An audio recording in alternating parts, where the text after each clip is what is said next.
Hai semuanya, welcome back to my channel. Buat yang belum kenal sama aku, kenalan dulu, nama aku Hanifah. Kali ini aku mau ngebahas soal skincare lagi. Tapi video kali ini itu adalah video lanjutan dari sebelumnya yang ngebahas soal basic knowledge about skincare. Tapi tenang aja, jadi aku nggak bakal ngulang pembahasan sebelumnya, aku lebih ke deskripsi produk. Jadi kemarin aku udah sempet ngasih tahu beberapa produk yang harus dimiliki, mau cowok ataupun cewek. Nah, kali ini aku ngebahas salah satu produk, yaitu cleanser. Kemarin kalau aku omongin tuh soal face wash ya, jadi kali ini aku mau lebih ke area yang lebih besar, yaitu cleanser secara keseluruhan. Jadi aku akan bahas beberapa cleanser, salah satunya face wash. Nah, selain pembahasan soal cleanser, aku bakal ngebahas juga soal bagaimana cara memilih cleanser, baik itu sabun cuci muka ataupun pembersih lain yang sesuai dengan tipe kulit kita. Dan juga tips bagaimana cara memilih cleanser yang baik dan benar. Okay, so keep on watching guys. But before we start, as always, I will remind you. Jadi aku tuh bukan dokter, aku bukan anak kedokteran, aku hanya tertarik di bidang kecantikan, di bidang skincare. Jadi semua informasi yang aku berikan itu hasil dari pemahaman aku.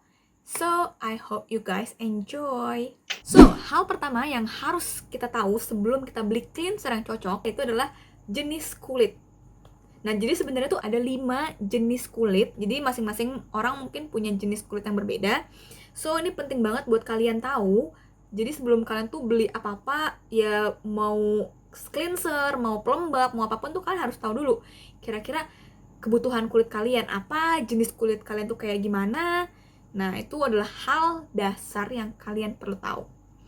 Yang pertama, itu adalah kulit kering. Gimana ciri-cirinya? Jadi tipe kulit kering ini biasanya, of course, muka kalian tuh bakal kerasa kering banget. Rasanya tuh tight gitu, kencang. Nah, itu dia. Jadi kulit saya tuh keset, misalnya habis mandi, habis cuci muka, nggak lama udah keset lagi. Nah, berarti kalian bisa jadi punya jenis muka kering. Jadi selain tadi rasa yang kenceng, terus habis itu tight banget, kalian tuh kulitnya juga agak-agak flaky. Nah, itu berarti tandanya kulit kalian kering banget. Dan jadi untuk kalian yang punya muka kering, paling bagus itu sebenarnya kalian tuh nyari sabun cuci muka ataupun cleanser yang bisa membersihkan muka kalian tapi nggak yang sampai nge-stripping off your natural oil. Jadi nggak sampai yang bener-bener ngupas minyak-minyak kalian sampai bener-bener bikin muka kalian tuh keset sampai nggak ada lagi kelembabannya sama sekali. Fokusnya kalian sebagai pemilik kulit kering itu untuk mencari cleanser dengan kandungan yang melembabkan, misalnya kayak glycerin atau mungkin essential oil. Kalian bisa lebih memilih oil based cleanser, pembersih muka yang berbahan dasar minyak supaya menjaga kelembapan muka kalian. Nah, yang kedua itu adalah oily skin atau kulit berminyak. Ciri-cirinya pori-pori yang besar. Karena pori-porinya besar, jadi mungkin produksi minyaknya yang keluar jadi lebih banyak. Dan muka kita tuh cenderung lebih gampang berminyak walaupun habis dibersihkan. Nah, jadi orang-orang yang punya kulit berminyak itu biasanya bakal kelihatan di area T mereka karena di area T ini pasti banyak banget minyaknya. Nah, di sini tuh kalian harus nyari tipe sabun yang bisa membersihkan muka kalian, yang bisa mengangkat sel-sel kulit mati, karena biasanya kalau kulit berminyak ini cenderung kusam ya. Tapi kalian cari juga yang enggak terlalu keras, jadi yang masih cukup lembut sehingga minyak alami yang ada di muka kita tuh nggak sampai hilang semuanya. Kemudian yang ketiga adalah combination skin alias kulit kombinasi. Nah, kulit kombinasi ini biasanya dimaksudkan kombinasi antara berminyak sama kering. Jadi di area T misalnya tuh berminyak banget, tapi di area non T kering banget misalnya. Untuk kulit kombinasi ini agak tricky sebenarnya. Kenapa? Karena kalau kita milih hanya untuk satu tipe aja, misalnya hanya untuk yang berminyak aja, otomatis yang menderita area kulit kita yang kering. Begitu juga sebaliknya. Jadi gimana caranya? Pilih jalan tengah. Untuk orang-orang dengan kulit combination skin, jadi basically kita tuh nyari produk yang bisa ngebersihin muka kita tapi nggak ngebuat kulit kita terlalu kering atau membuat kulit kita masih berminyak banget. Jadi yang harus kita hindari sebagai pemilik kulit kombinasi itu produk-produk yang mengandung bahan-bahan yang bisa membuat pori-pori kita tersumbat. Misalnya kayak petroleum based product gitu, kayak model yang lengket-lengket, jelly lengket yang sticky di area-area yang pori-porinya besar kayak daerah-daerah T, itu tuh dihindari banget. Intinya kita tuh harus nyari produk yang bisa ngasih kita deep cleansing tapi enggak kering dan juga sekaligus memperkecil pori-pori kita. Yang keempat adalah sensitive skin alias kulit sensitif. Biasanya tuh sensitive skin ini disamakan dengan acne skin atau kulit yang rentan berjerawat. Ciri-ciri dari kulit sensitif ini bisa kalian lihat, misalnya kena matahari biasanya agak cepat merah atau sering terjadi iritasi. Nah, kenapa makanya sering disandingkan acne or sensitive skin? Karena biasanya kulit-kulit yang berjerawat ini juga gampang teriritasi. Jadi nggak bisa pakai produk sembarangan, nggak bisa pakai produk dengan ingredients yang harsh banget karena bakal bikin kulit kalian tuh langsung terkelupas atau langsung jerawatan. Jadi di sini kalian juga harus hati-hati banget pilih produk. Jadi usahakan pilih produk dengan ingredients yang tidak keras. Jadi cari cleanser yang konsentrasinya itu ringan. Jadi untuk kulit sensitif, hindari produk-produk misalkan kayak mungkin cleanser yang berbahan dasar minyak. Kenapa? Karena kalau misalnya bahan dasarnya minyak, itu tuh bisa nyangkut di pori-pori, which is bakal men-trigger jerawat yang otomatis bakal bereaksi dengan kulit acne prone kalian. Nah, yang harus dicari di sini produk yang gentle, yang lembut, dan sebenarnya produk-produk yang bagus banget buat kulit sensitif itu yang bahan dasarnya dari bahan-bahan yang alami seperti hibiscus, green tea. Jadi kayak bahan-bahannya yang emang bisa membuat kulit sensitif kita tuh rasanya calm gitu loh. Dan yang pasti tidak menyakiti kesensitifan kulit kalian. Nah, yang terakhir, yang kelima, ini adalah normal skin. Aku nggak tahu ya, apakah ada di luar sana yang bener-bener punya normal skin. Sangat beruntung kalian. Berarti kalian level dry sama oily-nya itu balance. Normal skin ini basically bisa pakai jenis face wash ataupun cleanser apapun. Kan banyak juga sebenarnya cleanser yang tulisannya all skin type tuh banyak banget. Jadi kalian bisa pakai itu. Dan oh my god, you guys are so lucky.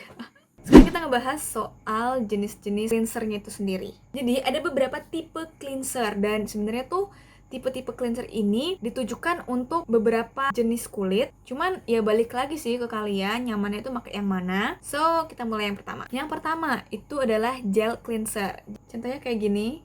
Nah, kelihatannya tuh gel cleanser ini pasti ya karena namanya gel, dia bening seperti air tapi teksturnya of course it is so nah jadi teksturnya tuh ya kayak gel cleanser ini sebenarnya tuh buat kulit yang oily dan kombinasi. Kenapa? Karena dengan tekstur kayak gini dia tuh diharapkan bisa menghilangkan kotoran-kotoran yang ada di pori-pori kulit. Jadi bener-bener ngebersihin sampai ke pori-pori terdalam. Yang kedua ada lagi jenisnya itu krim. Nah, jadi kelihatan kan ini tuh clear banget, nggak ada apa-apanya. Sedangkan satu lagi tuh ada bulir-bulirnya. Nah, itu sebenarnya sama-sama bentuknya krim. Nah, jadi yang kayak di jari tengah aku ini, bentuknya krim biasanya tuh ditujukan untuk orang-orang yang punya kulit kering atau sensitif. Sering banget nggak sih kalian tuh dengar sebenarnya dry and sensitive skin atau dry/sensitive skin buat beberapa produk?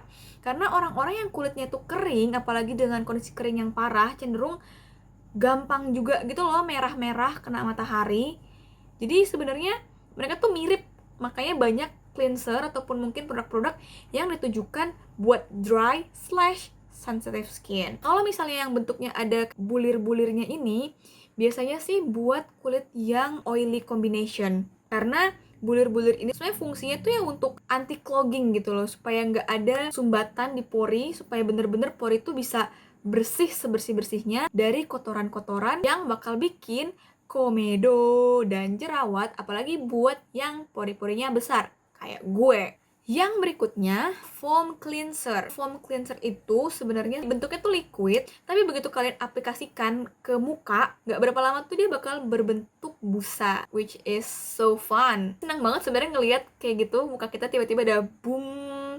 Apalagi buat cewek yang nggak pernah pakai shaving cream, rasanya lucu aja muka kita tiba-tiba berbusa kayak gitu. Jadi si foaming cleanser ini idealnya sih buat kulit kombinasi dan berminyak.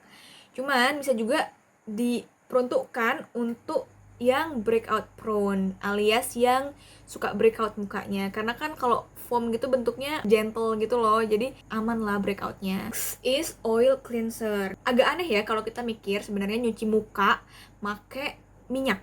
Tapi menurut para expert malah bagus kalau misalnya kita nyuci muka pakai oil cleanser. Makanya banyak cleanser yang mengandung minyak. Bahkan cleanser kalau kalian lihat yang untuk waterproof makeup kayak gitu kan harus dikocok tuh. Nah itu kan sebenarnya ada kandungan minyaknya. Karena minyak itu aman dan gentle gitu buat ngebersihin area muka, terutama buat area mata. Nah, oil cleanser sendiri ini bisa dipakai untuk seluruh jenis kulit.